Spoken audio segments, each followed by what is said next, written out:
I use this saying, if it's hysterical, it's historical. So if our reaction to whatever's happening in front of us is this right kind of thing, that's got a root in the past. It may be your past, but most likely it's like way in the past. So it takes things for us, and sometimes it takes a long time for others because we're just not aware. And I would say our awareness of ourselves, our ancestrals are always knocking. The universe is always knocking on us, knocking and saying, excuse me, just see what's going on here. I had lost everyone in the real world, in the 3D world. And so I had to rely on the communication with my mother in the other realms and the ancestors that are here to clear my ancestral karma, debt, whatever you want to call it. We modeled, we like little monkeys. We model what we've learned, what we've seen, what we felt. My mother had a dream. She wanted to be an actress, and she didn't give herself permission. She stayed in her shadows. She stayed in her suffering. Her father was physically abusive, and she stayed in her fears. I'm breaking through that.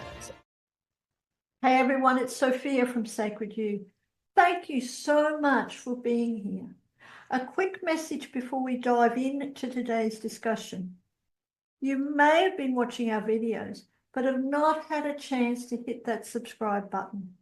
So if you have gained value from our conversations, from our channel, it would be so appreciated for us if you would hit that subscribe button below right now and even give us a like. What that means is not only does it allow us to grow our subscriber base, but it also allows us to bring in even more guests for you to listen to. And you will be one of the first ones to be notified.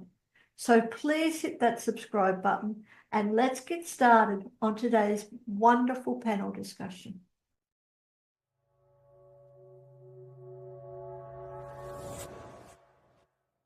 Welcome, everyone.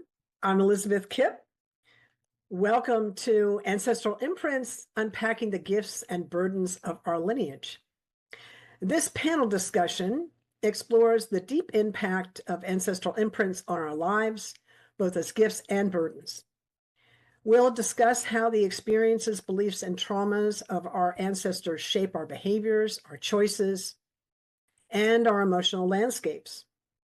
By examining these inherited patterns, we can gain insight into how they influence our current realities, allowing us to embrace the strengths passed down through generations and recognize the challenges that may hold us back. Our conversation will also consider the healing potential of understanding these ancestral imprints. Through awareness and conscious action, we can transform the burdens into opportunities for growth, breaking cycles that no longer serve us. We aim at providing everyone who's listening with tools and perspectives to honor your lineage while carving out a path of personal empowerment and healing. So welcome. I'll just introduce myself a little bit. I'm a historical trauma and stress management and historical trauma specialist. I've been an ancestral clearing practitioner for almost 12 years now, and I do the practice pretty much almost every day, somewhere on the planet with somebody. So it's really the bread and butter of my stress management business. Stress management, I do a lot of different things under that, but ancestral clearing, I always start a new client with ancestral clearing because that burden that we're carrying, we came in with it. And if we can clear that, release that, then now we've got we can have like clearer lenses that we can address the current circumstances that we're in more easily. So that's what I'm up to. I live in Lawrence, Kansas, in the middle of the United States. And I'm excited to be a part of Sacred You. I'd love to introduce Denise. Would you like to introduce yourself and tell us where you hail from and what you do? Okay, hi, I'm Denise. I live on the border of New South Wales and Victoria, up in the country of Finley, or the country town of Finley. It's beautiful up here. For me, I've been walking my life in doing a lot of this, but it's really become a passion of mine, bringing it forward for others in the last 20 years and helping people through trauma, emotional, mental, physical, spiritual. And it is about our ancestral stuff that we've carried forward, that's been given to us from our generations, bringing them forward, and how we've taken them on in our life. And I help do that ancestral trauma to find where it's coming from and where I've picked it up and ran with it. So then I can go, do I really want this anymore? Is this really serving me? And really seeing it for the truth of it, and then freeing ourselves from that. So I help people. I don't help, I coach people to self-heal, to learn how they can self-heal. I give them all my tools as I'm working with them, because sometimes we need to start from somewhere and we need someone to help us with that.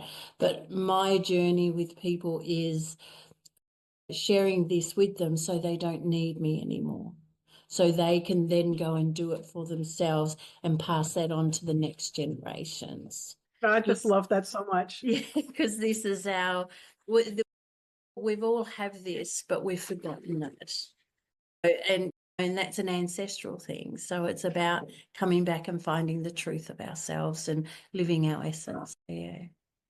Lovely. Thank you so much, Denise. No. Tywanah, would you like to introduce yourself and tell us about you? Hi, everyone. I'm Tywanah Knott. I am a 4th generation intuitive healer, psychic medium, and spiritual guide. I aid people in walking their spiritual path, especially on the beginning when it's really crazy and you really need someone to hold your hand. I take people from their darkness to their light by giving them, as you said, the tools, Denise, to get through it, as I have learned myself, as the only people here when I went through my awakening were my ancestors. I had lost everyone in the real world, in the 3D world. And so I had to rely on the communication with my mother in the other realms and the ancestors that are here to clear my ancestral karma, debt, whatever you want to call it, and to heal my ancestral line. And in that, my children and grandchildren are healed. So I am proud to be here. Thank you for having me. And I love Sacred You. Beautiful. Thank you so much. Anick, would you like to tell us about yourself? Hello, everyone. Yeah, it's a joy to be here. I'm like you, Tywanah. I love Sacred You.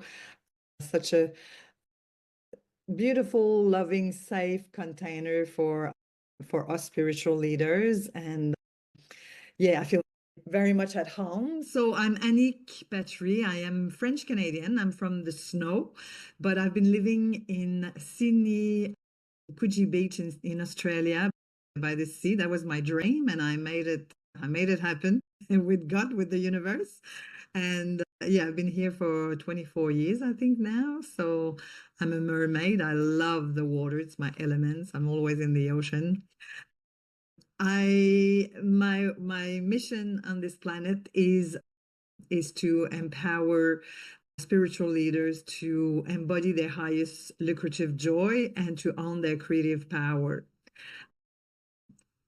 Where I'm at now, the ancestral lineage, I had a big job to clear that one, but where I'm at now is I really own and I really love helping entrepreneurs, heart-centered entrepreneurs there's so much. If you focus constantly on the trauma space, you can get stuck in there. So it's really, yes, clearing, but moving towards what your heart truly desires to create. And when we are in our creatrix, in our magician, in our alchemist, in the badass that we truly are, we can create miracles. And when we're in creation, we're connected to our heart, and our heart is bigger. Our heart, our intuition is the same thing, is bigger than anything, than the past, and then our ancestral traumas. But I'm excited about this conversation because I've got a lot to share about this. I'll stop here. I can talk. Cool. Thank you for having me. It's a joy. Thank you so much. I'm going to get started with the first. We've got 5 questions I'm going to try and cover in the remaining time. Let's start with this one. How can we identify ancestral imprints that most influence our current behaviors and beliefs? Tywanah, can we start with you? Absolutely. Would you like to field that question? Sure. We can identify them basically by the patterns that we see in the generations before us. A lot of our behaviors and things are inherited. They're watched, they're learned. For example, if there's, I'm just going to use this as an example, domestic abuse. That is an ancestral generational problem. Otherwise, you wouldn't accept it. You don't accept that kind of behavior if you don't see somewhere that behavior is acceptable. So a lot of it is learned at home, from our parents, from our grandparents, and we just have to get to a space when we're older to where we say, no, this isn't going to happen. This is where it stops. That's where I feel it comes from. And that's where my generational trauma came from, watching certain things, and things were acceptable. And it wasn't until my spiritual awakening with my major event when I was 47, when I finally said, you know what, this is not normal. Something has to give. And that's when I went ahead and cleared my generational karma and trauma. Beautiful. Thank you so much. Denise, how can we identify the ancestral imprints that most influence our current behaviors and beliefs? Can you repeat that question? Sure. How can we identify the ancestral imprints that most influence our current behaviors and beliefs? I feel it was the same as Tywanah. It's like it is learnt. So it's like things that happen in our life bring that to our attention. I can only go by my example. When I was a young mum, I got married very young, and I had a child I was pregnant at the time. I had a child just after I was married, and it's that enforcement: don't get pregnant before you get married, don't get pregnant before you get married. And it's like you do the opposite because I was only young, so you do the opposite of what you've been told to do because you're fighting for your own identity, and you don't know that you're doing it. Sometimes it just happens, and because my mum fell pregnant before she got married, so she was trying to ingrain, don't get pregnant before you get married first, then do your family, do it the right way. And all of us children, us girls in our family, we all fell pregnant before we got married. When you think, and my mother's mum got pregnant before she got married, so that's an ancestral thing. But it came a time, and I married the same type of man as well, who was abusive, who was uncaring, unloving. And it came a day when I'd been just abused, and it's, do I really deserve this? Is this who I'm to take on for the rest of my life? And in that moment, I made a decision. I could see it really clearly for what it was, and I decided, no, this is not what I want for me or my children, that I had one child, but I was having more. And I decided in that moment, and in that moment I planned. And within a month, I was out of that environment. So it takes things for us, and sometimes it takes a long time for others because we're just not aware. And I would say our awareness of ourselves, our ancestrals are always knocking. The universe is always knocking on us, knocking, saying, excuse me, just see what's going on here. Can you see what's going on here? Can you see what's going on here? And it's about us listening and being open to receive that and listening. And when you consider all our ancestral, and if we've had abandonment in our life or unworthiness, they also play into that because that's also been passed down. So for me, it's always the key of our awareness. Listen to the knocks. Listen to that little voice that says, hey, just stop here a moment. Can you see what's happening? And pay attention to it. To me, Beautiful. I love that. it's just about our awareness. Yeah. Coming back to ourselves. Yeah. I'm actually doing so I have chronic pain as part of my work with stress management, and you're speaking right into something that I'm working with, which is in chronic pain, we focus our attention on the pain instead of the message that it's trying to send. Yeah. And you're speaking and you both spoke to that. Yeah. It's not about the event is the vehicle that got us there. Mm-hmm. It's the emotions that I never had the opportunity to look at, see, and feel. Mm-hmm. Beautiful. Thank you so much, Denise. Yeah, no worries. Anick? How can we identify the ancestral imprints that most influence our current behaviors and beliefs? Yeah, you just look at your life. You just look around you, what you've attracted and what you haven't. You know what I mean? Your life is a real reflection of how you feel internally. And in my lineage, my both parents, they're coming from poverty, violence, and they did a really good job because they didn't they shifted. They give us so much in so many ways, but these things are really deep. I remember sitting with my grandmother when I was a kid. My grandmother was a psychic. She was reading tarot cards, but she was really in Quebec. It was very strong, the Catholic and the Christian, and suppressing women to be in their power, just having children. They had 10 kids, 20 kids until they died.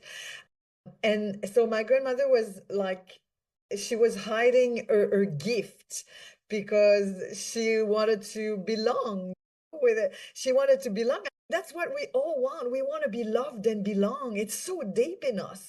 So to stay loyal to her sisters, she wouldn't make too much noise about it, but she told me a lot of secrets. And I've taken on board, I'm very psychic. I've learned a lot from my grandmother. It was all hidden. And I felt I moved to Australia to be seen. I left my country so that I could shine my light. It was not conscious at the time. It was a big cold from the land. I love being naked, and I love the sun, and I love the beach, and I don't like the cold and hiding. I feel in Canada, we're hiding with all the clothes. And I was a bit of a rebellious. I went away. But yeah, we modeled. We like little monkeys. We model what we've learned, what we've seen, what we felt. My mother had a dream. She wanted to be an actress, and she didn't give herself permission. She stayed in her shadows. She stayed in her suffering. Her father, she was the oldest of three. Her father was physically abusive, and she stayed in her fears. I'm breaking through that. I was on a TEDx stage in 2000.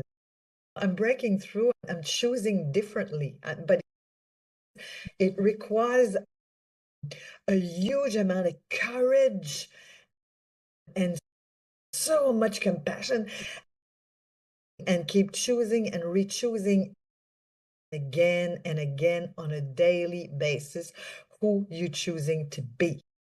Yeah, who you're choosing to be in this moment. Beautiful. I hope. Thank you so much, Anick. That was awesome. So I'll just, I'm going to bring in kind of a little different perspective. How can we identify the ancestral imprints that most influence our current behaviors and beliefs? So is this thing that's happening now, is it from my past? Is it from what happened 5 minutes ago? Or is it from the lineage? And I get this question like all the time. And one of the things that I can identify right away is I use this saying, if it's hysterical, it's historical. So if our reaction to whatever's happening in front of us is this right kind of thing, that's got a root in the past. It may be your past, but most likely it's like way in the past. So that's just another answer that kind of pulls the whole everyone's answer all together. Thank you so much, everyone, for your beautiful perspectives. Let's go on to in what ways do ancestral gifts manifest in our lives, and how can we consciously cultivate them? Denise, would you like to take a crack at that? Yeah, certainly. Okay, what ways does an ancestral gift manifest in our lives? It's like our mother's cooking. That's a great manifestation where that they teach us how to cook. They teach us the way to eat. They teach us the way to plant. They teach us all these beautiful things that we can manifest on a daily basis. And it's also in business, because some people are well business minded, some people are farming, some people are this. And if that's something that we desire to do, that is not pushed on us but cultivated in us, like it's like I liken it to children. If we show children the way, they choose to follow or they don't choose to follow. We can make people try and do something, but then it becomes a burden and then becomes a weight to feel that I have to do somebody else's because that's what the family says I have to do. But with showing the way, they can either do it or they don't. But it's also like Anika was saying about her grandmother and her mother being psychic, and then she's really manifested all of that to bring that out now because it was put down when they were growing up by people. So it's about the things that we manifest are the things that we are passionate about and can see to, but it's also from our ancestral there's that good and bad that comes with it as well. So it's also being to, again, is paying that attention to see, is this what I really desire? Is this what I really want to manifest and cultivate for the rest of my life? Because sometimes some people just go through so many different things in their life, like jobs and all that, until they find what they're actually passionate about, because that hasn't been brought through in their younger years. So it's about, I suppose it does start with our parents. It starts with our parents, how we parent and how we bring up our children. And I love speaking to parents who have little children, because the next generation is the generation that changes the generations that have already been. But there's also those good things that come through when the third generation might be making the cheese that happened 3 generations before, but now making the cheese but in such a better way for the world. I know cheese sounds like a small thing, but people love a cheese. It doesn't matter what it is. It's about really looking at the ancestral and seeing what I can cultivate out of what my past, because I come from a Maori background, so it's a real tribal, and I'm real tribal with mothering, and I never had a very good mothering upbringing by my mother, or she never either from her ancestral. So I'm very not mother bear, but I'm there for my children, but in a way that is loving and letting them be who they are. I did it very badly to begin with, but it's now seeing them coming into their own and actually saying, well, you don't need to do it my way, you do it your way. So yeah, I hope that made sense. Sure. Yeah, sure it did. Yeah. Tywanah, how about you? In what ways do ancestral gifts manifest in our lives, and how can we consciously cultivate them? It's funny how they manifest in our lives. I knew I was a psychic since I was 2, but then I forgot it. The world was told to take the Christian route, my father's abuse, and then it came back. And it's important that we remember who we were as children. That's one of the things I teach people, because if you can remember what you loved to do as a child, that's what you're supposed to do now. That's what makes you happy. And I remember acting, I had all my Barbies lined up, acting like I was talking on a stage. And I remember seeing people that are no longer with us and talking to them. I remember all of that. But society takes it out of children. And Denise, I love what you said about how you chose to reparent your children, because unfortunately, my overprotectiveness did the opposite. And it drew me and my children apart for 2 years. Now that's no longer true.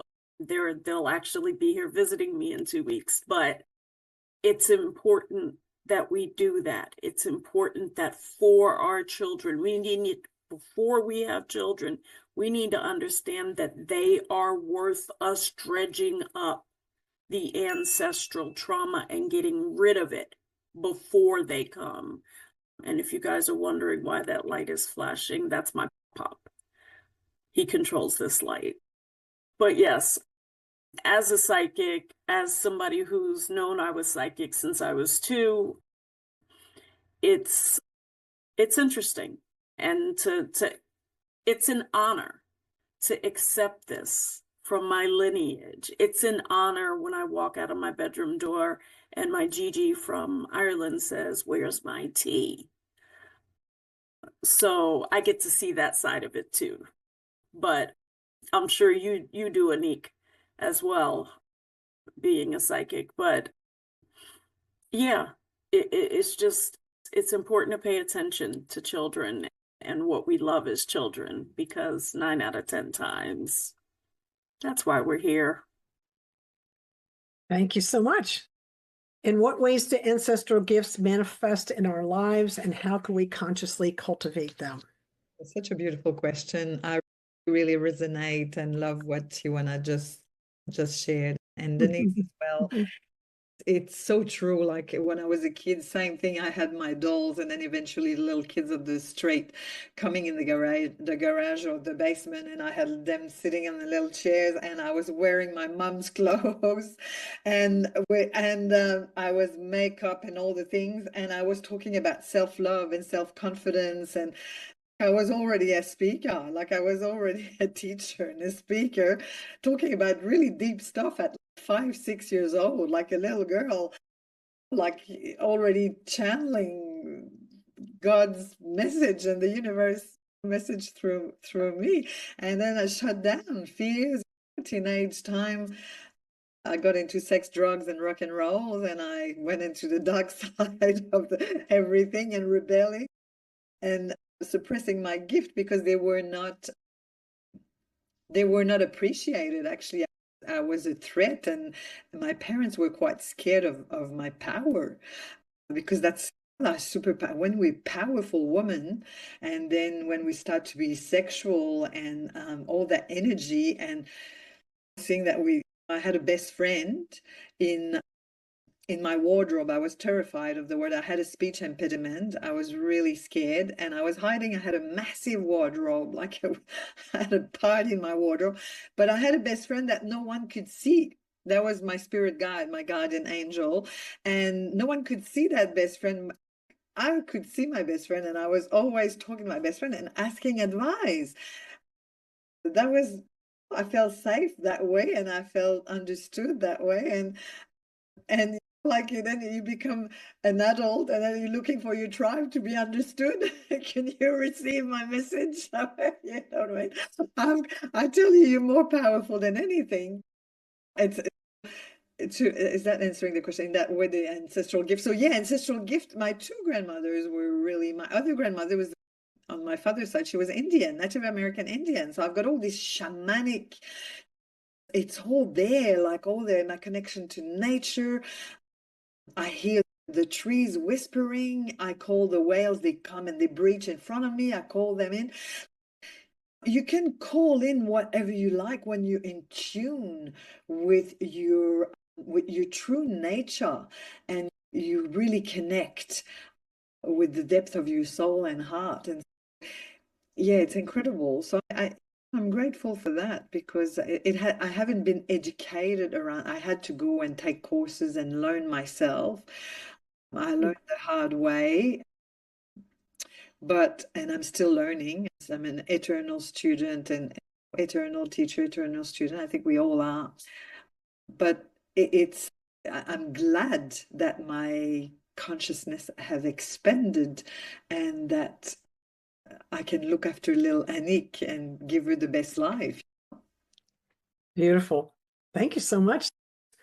This is so amazing. We have so much in common. I'll say that there were two things that really were markers for me as a child. One was the gift of gratitude, because I didn't make that up. It was there for me. I grew up in a dysfunctional household. We had stuff, but the emotional stuff was very scary and unpredictable. And it didn't matter how bad things got, there was the gratitude. And I didn't think that up. So I've always bowed to my ancestors for that beautiful gift. Of course, they also gave me resilience. They gave us all resilience. But the other thing was interesting. I remember, I was so glad you brought this in, Tywanah. When I was 4 years old, I remember sitting in the living room, and I had this vision of stuff that my ancestors had been through, and it wasn't pretty. There's a lot of war in my lineage, and all the energy around that. And I remember being 4 years old and asking this question: what am I doing in this family? And as I got older, and of course I couldn't ask that question out loud. That was not something that we did in my family. It was like nobody would have understood that question anyway. As I got older, I'm a child of the 60s anyway, but I really was a peacenik, and that was a label, and that was considered, well, she's a peacenik, and that was considered like a bad that didn't matter. I did it anyway. It's like, I'm moving in this direction. So I had a frequency that I came in with, which is interesting because it's quite counterpoint to all the war stuff that was going on. So I think I don't know where that came from in the lineage, but it came in, and that whole part of me has been supported the whole time. It's a little more serious, but that young part of me was pretty hell-bent on. I saw the trauma, and I didn't know what to do about it, but I was hell-bent on finding a way. That was the deal, right? And I've had friends. I don't see things. I get downloads internally, but I don't see things. But I have some clients who see things and they say, your ancestors are coming right through that window behind you. They say frequently. So I'm like, okay. So we know they're supporting us, right? We all have experiences one way or another of that support. We have another question here. I'd like to try see how we relate to it. What role do rituals, traditions, and practices play in connecting with and transforming our ancestral imprints? Tywanah, would you like to start off with that one with us? Absolutely.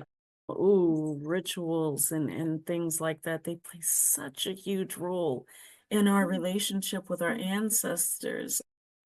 There's not a morning I don't serve coffee and tea for them, light white candles for them. There's not one morning that I don't come out and speak to them and address them and thank them for where I am. I'm not where I may not be physically, or things aren't perfect is what I'm trying to say. But I have so much gratitude that they're here and they chose me. Out of all the people in the world, they chose me to be this special. And they collectively, I am them and they are me, and I can feel them and I can see them and I can talk to them.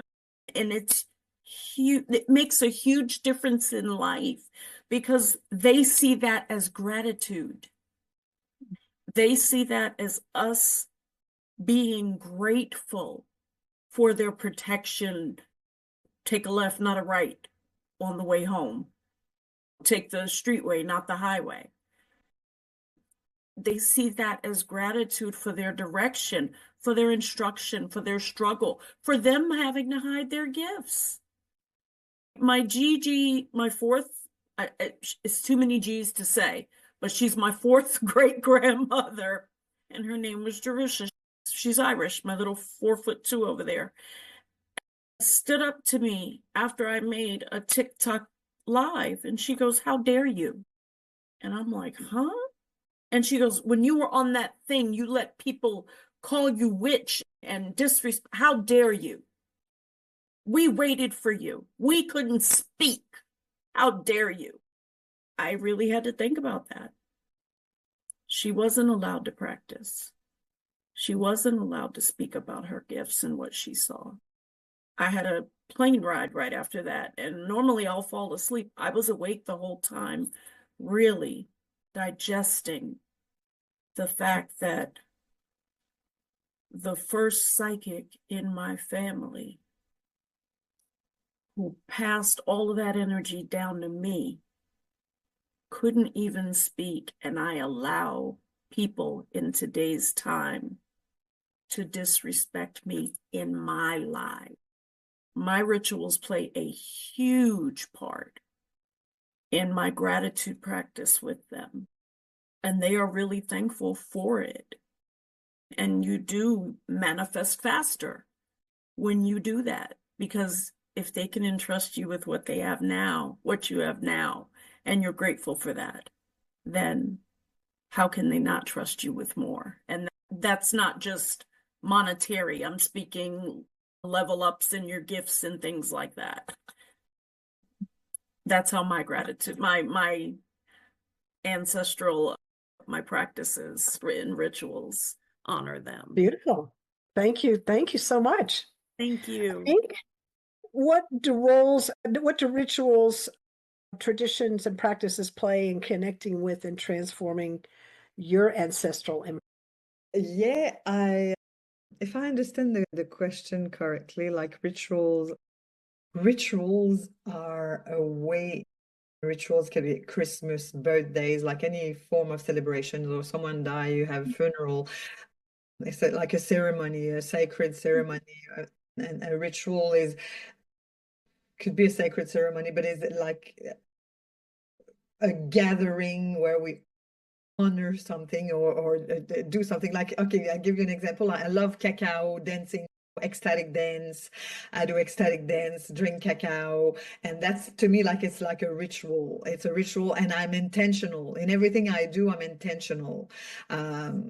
So because intention really direct the energy where, you know, it really brings the energy in a direction. It's being intentional. You go into the tension, like, so you put it into where you want to go. So ritual, yeah, and singing. I do a lot of voice work. I've created a modality, voice tapping, which is very powerful, using your own voice somatically for liberation and healing, using your own voice, and then for your communication. So I do a lot of rituals with the voice. We get together and we sound, and we do sound healing with the voice. We sing together. That's a ritual. And these rituals can be rituals or sacred ceremonies can be a reminder of who you are, a reminder of what you truly desire, a reminder of where you're going, do you know what I mean? A ritual it's super important. There's also negative satanic rituals. People get together and do horrible things, you know what I mean? It could be that as well. But in the light rituals, that's extremely important, like having just a simple thing like having an altar in a corner in your house with your crystals and with beautiful photos of what you want to bring in, and then be intentional in prayers, in connection to that altar, in gratitude. That is a ritual. Thanking before it's here, being grateful before what you desire is here, and for what is here already. So in my lineage, sadly, like my grandmother was Indian, but again, there was a lot of fears and judgment about being a Native American Indian. I haven't received much from the traditions, and I went and learned myself. But it's connecting with nature, being in nature, and singing and dancing in nature is a powerful ritual with North American Indians, and not just North American Indians, but with a lot of different cultures. And I know I love it.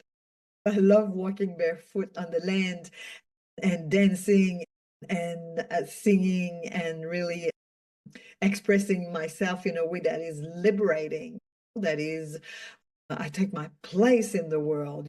I'm a voice for these women who had their voice suppressed and never been fully seen and fully heard and fully expressed. So I don't know if I'm going in a tangent there. Thank you so much. Beautiful. But anyway, this is what's coming right now. Denise, what role do rituals, traditions, or practices play in connecting with and transforming your ancestral imprints or your client? How do you bring that into your practice? I think the greatest ritual to have is my presentness with myself, is knowing myself, being aware of myself, because we have that coming back to the inside of myself, that narrative about myself, who I am, why I am, where I am, when I am, all those things about myself, that ritual of the gratitude for myself. I'm always bringing us back to self, because this is where I live. Even with my ancestrals, bringing all that stuff through, I'm still living for me. But the beautiful thing is when I'm present with myself, I'm present with my ancestrals, I'm present with my family, I'm present with everything around me. So it's about, I love sitting under my tree. That's a ritual for me. I have a beautiful tree in my backyard, and I sit there with a cold drink, a hot drink, and I just sit and be and listen and allow whatever come in.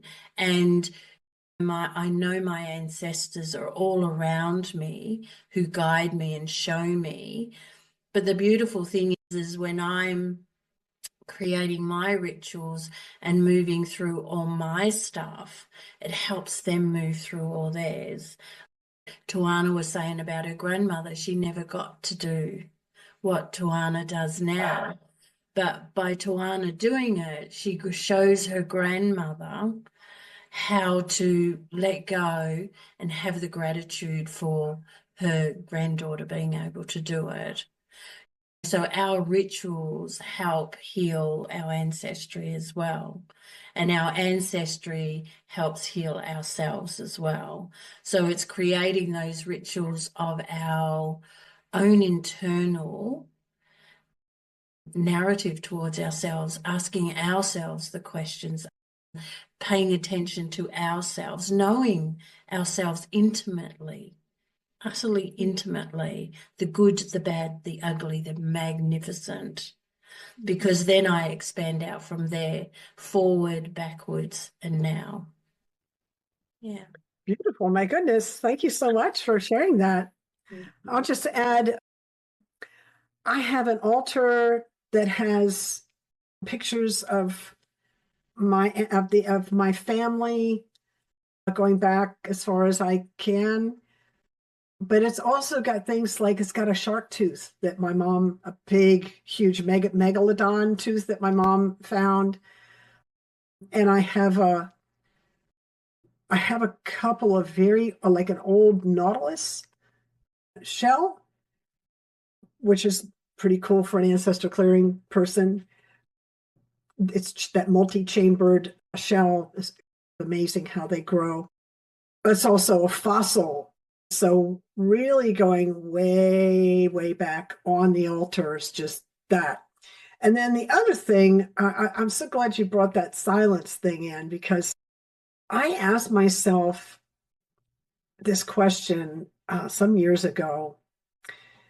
Not who would I be without my family, but who would I be without the story, my story of the family? Who would I be? And that was a very powerful inquiry when I just dropped it into the silence. Boom, there it is. And I let it ripple out and I waited for the return.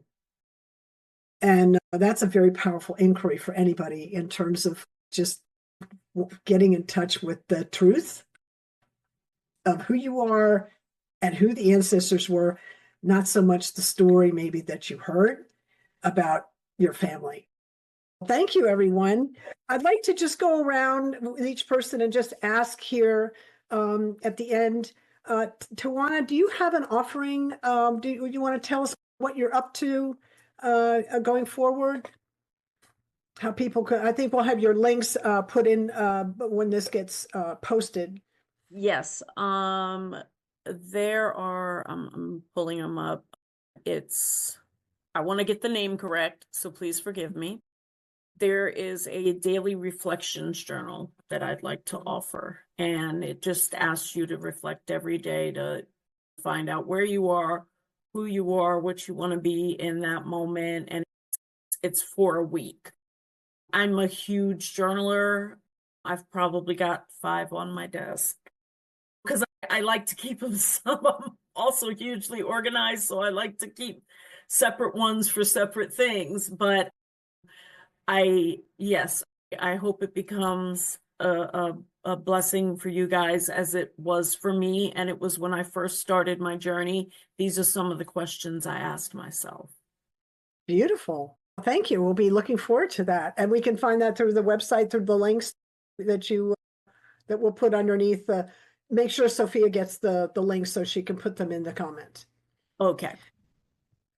Denise, do you have anything you want to say here at the end, and any kind of offering that you have for people? Maybe on your website or... Yeah, absolutely. Thank you for having me. It's been absolutely magnificent. Hearing the beautiful, we're all so different. And who you resonate with, go with. If you want to talk, I'm here to chat. You'll have my details, email, website. I love to chat and really get to know and help you start where you're at. I'm very much about serving. It's not because I love doing this so much. I'm offering an hour and a half just to gather where you're at, so where you can go. So set that up with me through my email or my website. So yeah. Thank you so much, Denise. That sounds wonderful. Anick, would you like to just finish up here and let everybody know if you've got an offering coming up or what you have to offer? Yeah, massive value to offer. Book yourself a voice activation. It's just the most powerful thing you would ever do. It will really rock your world. I put my link tree there, and all the offerings are there. Voice activation. I highly recommend you start there, because it's gonna clear, and it's gonna really bring you straight into the truth of what you desire to create. So yeah, book yourself a voice activation with me. I have a special for the people in the Sacred You community. So everybody loves a special, but the value received there is, yeah. So I'm not available for a long conversation that doesn't lead to really valuing the work that you're receiving and really taking inspired actions, because really activating you, this voice activation will activate you. Because if you sit there and you contemplate, it's good to contemplate for a while, but you gotta get into motion and move forward, with what your hearts truly desire to create, express, and embody. So yeah, my link tree is there. Book yourself a voice activation. I'll be honored and delighted to offer that to you. And then that leads to a 6-month program, Your Voice Truly Matters, which is absolutely life-changing and so fun. Working with Anick you'll have a lot of fun. Like, we'll have fun creating together, and you won't stay stuck in your family story. You can't stay stuck there. You gotta be yourself and speak your beautiful voice and share your message loud and clear, and so be it. I am available for private ancestor clearing sessions. I do stress management, addiction recovery as well. And I do a monthly group online offering. This in February, I'm doing one called The Empowered Heart, doing all kinds of ancestral work around things that block us from a love and truly in our relationships. Just as an example, thank you everyone for your spending time with us today and sharing your expertise with us. Sophia, would you like to come and wrap up for us? Oh my God. What an incredible and wonderful panel discussion. So thank you. Thank you all, beautiful women. I've been sitting here in the background listening to your stories, which are really inspirational. It's incredible, as I agree well with you all. What we gather, what we inherit from our ancestors, and how we can really just empower that and let it go, let things go to the effectors. So thank you. Thank you, Elizabeth, for facilitating a wonderful panel. Good. And for Denise and Tywanah and our beautiful Anick for being panelists, speakers on our panel. It's been really appreciated. And of course, for everyone who is watching or listening, as we all said, do click on these links below and reach out to these beautiful and amazing women who have just taken up an hour of their time to share their experience on working with ancestors and what we gather from them in a enlightening way or a challenging way, if I can say, because it's all things that we can get from our ancestors. Thank you ever so much. Looking forward to seeing you again very soon. Thank you so much, Sophia. Thank you, everyone. This was amazing.